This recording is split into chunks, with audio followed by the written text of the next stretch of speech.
Coming up, the Suns beat the Mavs at the last second and rookies show off in their first games. This is Locked On Game to Game NBA.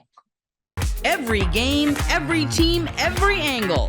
Locked On Game to Game, your team every day.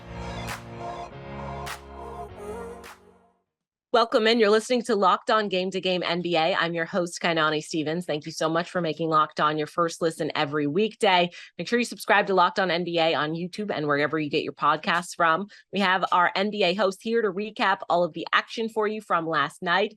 Two players made their Piston debuts, leading the team in scoring last night, but one of them drafted and the other traded for in the offseason. Locked On Pistons tells you all about a fun win over the Magic to start the year.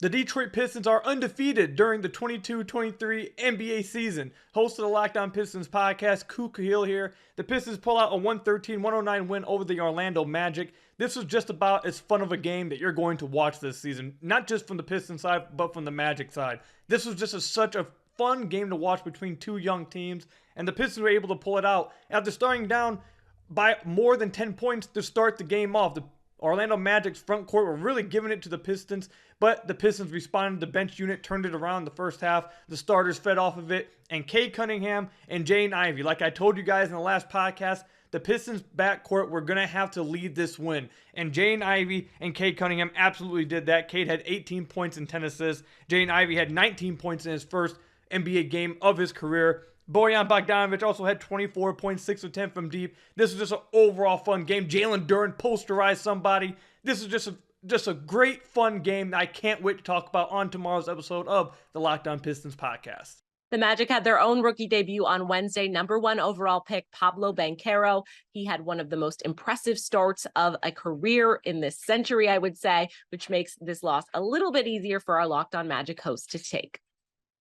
The Detroit Pistons defeat the Orlando Magic in the season opener, 113-109. My name is Philip Rossbeck, the host of Locked On Magic, and if there's one thing that we can conclude from this opening game, it is that Paolo Banchero is everything that was advertised and maybe a little bit more. Just some quick stats for you. Paolo Banchero finishes the game with 27 points, 11 for 18, shooting 9 rebounds, 5 assists, 2 blocks. The first player since LeBron James to score 25 points in his NBA debut. The first player since LeBron James to score 25 points, grab 5 rebounds and 5 assists in his NBA debut. I'm not saying he's LeBron James. He's not LeBron James. But Paolo Banchero proved to be that dude for the Orlando Magic. With the Magic down by 7, Orlando got to Banchero several times, or Banchero went and got the ball several times to make sure the Magic had a chance to win this thing. Unfortunately, their own mistakes, turnovers, offensive rebounds ultimately cost the Magic the game. But Paolo Banchero is that dude.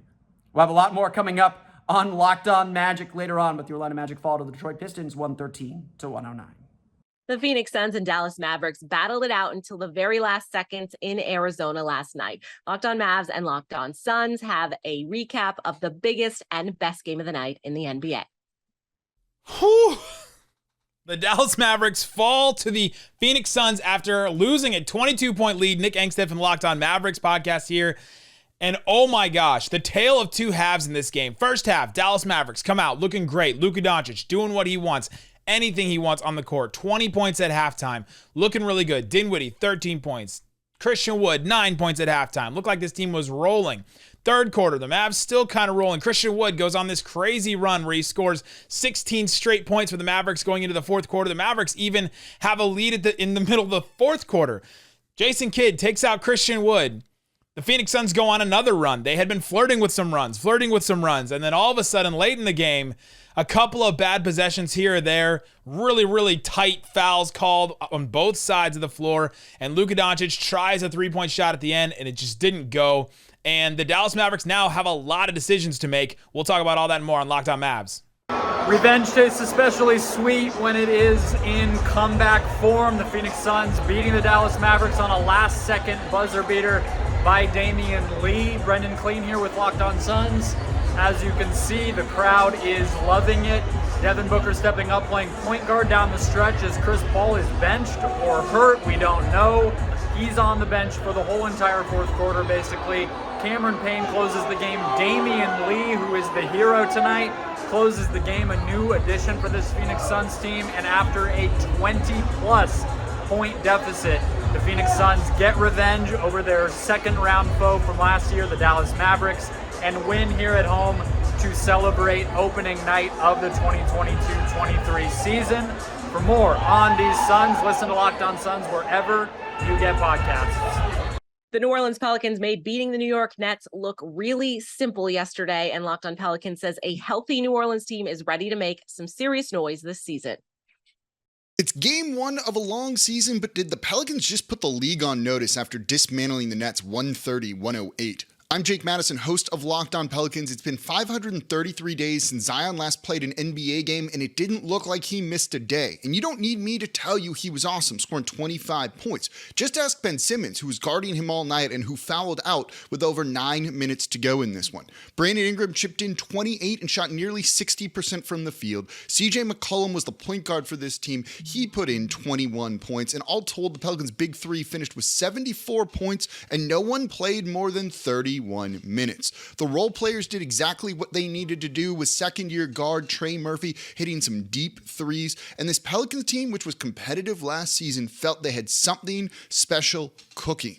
It's game one of 82, but the early returns are good so far. Chicago Bulls started off their season with a win on the road against an Eastern Conference Finals team from last season. Chicago got revenge on their old star Jimmy Butler, and Locked On Bulls and Heat both recap what happened in Miami. The Chicago Bulls opened their season with a big win against Miami, silencing a lot of doubters that question if the Bulls can beat the top-level teams in the NBA. I'm Hayes, host of Locked On Bulls, and the Bulls came in their first game of the season, flashed so many improvements in so many different areas. Coach Billy Donovan coached one of his best games as far as strategizing, making adjustments to this team. The defensive intensity with the Chicago Bulls team, missing Zach LaVine at that, was great. But outside of that, the motion of the offense, the team just executing well, Vooch fitting better into his role. DeMar DeRozan scoring 9 points in the first half to finish the game with 37 points overall. The Bulls used a big third quarter in which they outscored the Miami Heat by 10 points to really seal this victory. The Bulls won the second and third quarters in this game, lost the fourth quarter only by 2 points. They win this game by 8. This was an adamant win by the Chicago Bulls, showing that improved bench, having almost 30 points off the bench, or over 30 points off the bench from this team that struggled, that was 29th in bench production last season. To get over 30 points from your bench in your first game out the season, scoring 116 points, missing one of your better scorers in Zach LaVine. The Bulls answered a lot of critics in this game tonight. Let's see if they continue to do it over the course of the season and continue to silence those doubters. Miami Heat lost to the Bulls 116-108 to start the season, and some of the same old issues from last season popped up. I'm Wes Goldberg from Locked On Heat, and while Tyler Hero scored 23 points, Jimmy Butler had 24 and Max Strus added 22 off the bench. The Heat didn't get enough from the rest of their guys on offense and lost the game because too many dry spells through different points of the game. It doesn't help that Kyle Lowry went 1 of 7 and Bam missed 10 of his 15 shots. And it really doesn't help that DeMar DeRozan scored 37 points on 64% shooting. But with Victor Oladipo injured, Bam in foul trouble, and no options to go small now that PJ Tucker is gone, the Heat only seemed able to generate offense when Tyler Hero or Max Strus were making shots or Jimmy Butler was working to get to the foul line. The Heat need to fix these offensive issues, which is the same problem that they had last season. Luckily, it's just one game, and there's plenty of time left. For more on tonight's game, tune into Locked On Heat on YouTube or wherever you get your podcasts. Coming up, the Knicks and Grizzlies need overtime, and Rudy Gobert wins his Minnesota debut. This is Locked On Game to Game NBA. Today's edition of Locked On Game to Game is brought to you by Bet Online, the #1 spot for all of your online sports betting needs. Baseball is getting down to the nitty-gritty of the playoffs. NHL and NBA are back. And of course, there's always weekly football, college, and pro. So whatever you like to bet on, you can do that at betonline.net. It's where the game starts. Welcome back to Locked On Game to Game NBA. I'm Kainani Stevens. Thank you for making Locked On your first listen every weekday. The Grizzlies and Knicks needed overtime to decide each team's first game of the season. This one was in Memphis. Locked On Grizzlies and Knicks tell you how things played out. It was a game that was a little more difficult than it probably should have been to win, being up 19 in the second half. But Ja Morant showed why he was a superstar, and he also showed that he is not alone in a Grizzlies victory over the New York Knicks on opening night of the NBA. I am Joe Mullinax of Locked On Grizzlies, and while it could have been simpler for Memphis. They certainly had their opportunities. At the end of the day, despite the fact they shot less than 39% from the field, despite the fact they shot almost 60% from the free throw line, despite the fact they were down multiple starters, Desmond Bane didn't have his best night. Ja Morant and company got it done. But he wasn't alone. Santi Aldama had a tremendous first start in this new role, filling in for Jaren Jackson Jr.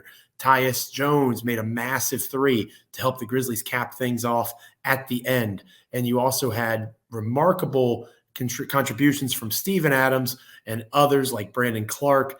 It was a total team effort, all hands on deck to get the job done for the Grizzlies against the Knicks.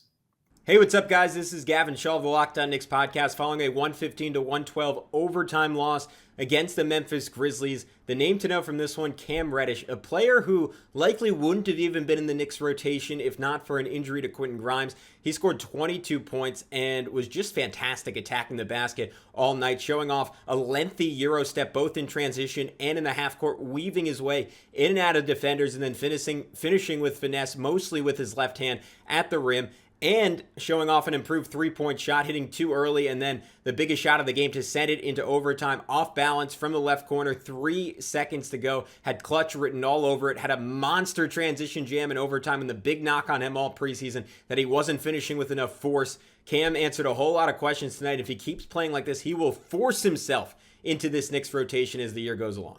The Timberwolves able to start off the Rudy Gobert era with a victory. Locked On Wolves says Minnesota could have made things a lot easier on itself against OKC. Meanwhile, Locked On Thunder looks at where they need to improve after the loss. The Minnesota Timberwolves escape with an opening night win over the Oklahoma City Thunder, holding on to win by 7 in a pretty ugly back and forth game down the stretch. This is Ben Beacon with Locked On Wolves. The Timberwolves led by as many as 13 points at halftime. They got up by more than that in the third quarter before the Thunder went on a 19-2 run and actually took a 4-point lead in the fourth quarter against the Wolves. But thankfully, the Wolves held on down the stretch. Rudy Gobert had 23 and 16 and was easily the Wolves' best player in his Timberwolves debut. Jaden McDaniels added 19-6, plus 3 steals and a couple of blocks, 3 assists. The two of them really carried the Wolves. Karl-Anthony Towns had a slow-scoring night. D'Angelo Russell was up and down. The bench was pretty up and down. It was absolutely sloppy, but it all came together in the end to hang on for a multi-possession win over a Thunder team that's not expected to be very good this season. We're going to break it all down here on the post-game podcast tonight. Make sure you follow Locked On Wolves for all things Timberwolves. The Oklahoma City Thunder just gave you a preview of their entire season coming up. I'm Rylan Stiles, host of Locked On Thunder, and in this game, the Thunder played well. They got down 16 early, came rallying back in the third quarter. At times in the final frame, this game was tied, but missing open threes, too many turnovers, too many costly fouls at the end. Case in point being Aleksej Pokusevski gets the start in this game, plays really well in this game, but in year 3, he still has not played in close competitive environments at the end of games. This time, he got his chance to close a game that felt like it had stakes to it and was close on the scoreboard. And he faltered a bit. 4 straight bad possessions cost the Thunder, but they'll learn from this. As a young team, they're going to struggle to close out games, but the course of the games will be very fun. Follow along on the Locked On Thunder podcast on the Locked On Podcast Network, your teams every day.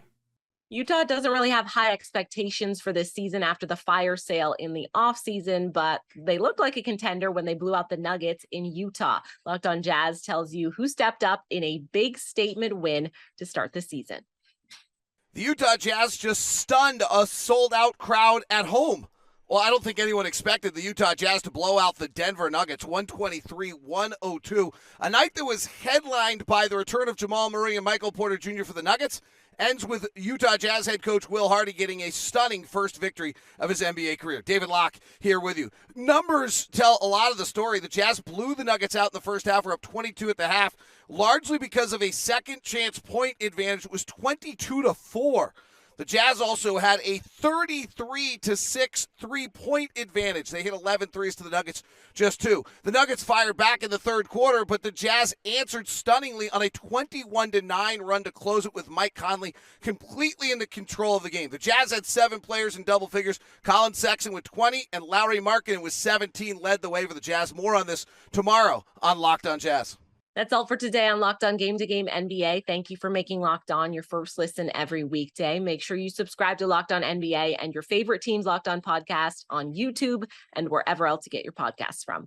I'm Kainani Stevens. This has been Locked On Game to Game.